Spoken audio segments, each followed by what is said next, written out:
या तो देखो उनने पार्वती से कैसे वरदान लाए और पार्वती में देखो अखंड सौभाग्यवती के वरदान दाओ। तो कैसो दाओ सुनो आप गीत के माध्यम से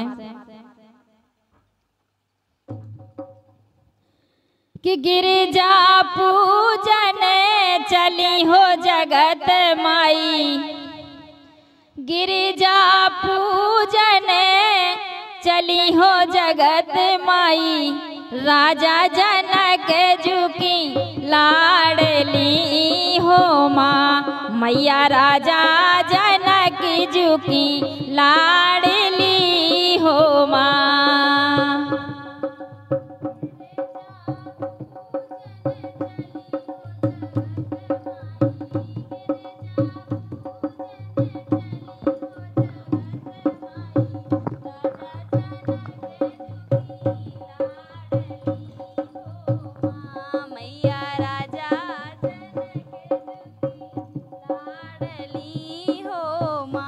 हाँ माथे पे बिंदिया मांगे सिंदूरवा, माथे पे बिंदिया मांगे सिंदूरवा, माथे पे बिंदिया मांगे सिंदूरवा, माथे पे बिंदिया मांगे सिंदूरवा।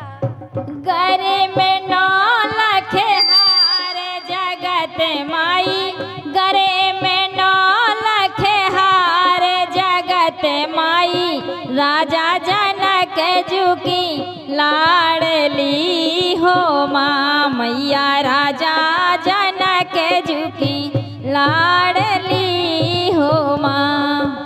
गरे में 9 लाख हार जगत माई, गरे में 9 लाख हार जगत माई, राजा जनक जुकी लाडली हो माँ, मैया राजा जनक जुकी लाडली हो माँ। हाँ ठुमके पगे धरत जाने की, ठुमके पगे धरत जाने की, ठुमके पग धरत जान की, ठुमके पग धरत जान की।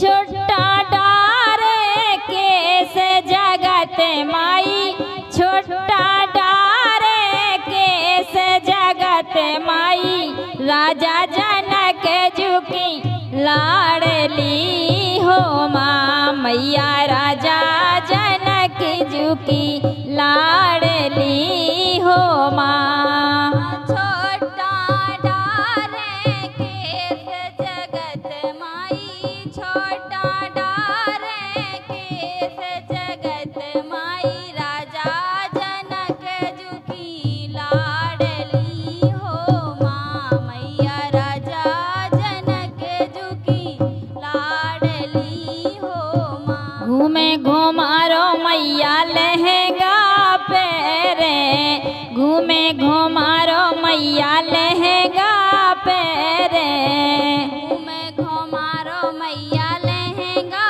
पहने, घूमे घुमारो मैया लहंगा पहने।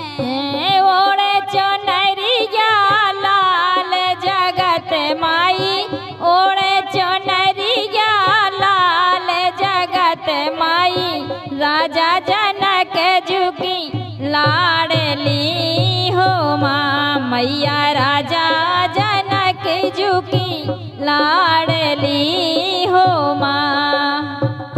ओढ़े चुनरिया लाल जगत माई, ओढ़े चुनरिया लाल जगत माई, राजा जनक जुकी लाडली हो माँ, मैया राजा जनक जुकी लाडली हो माँ। गिरिजा पूजन चली हो जगत माई, गिरिजा पूजन चली हो जगत माई, राजा जनक जुकी लाडली हो माँ, मैया राजा जनक जुकी लाडली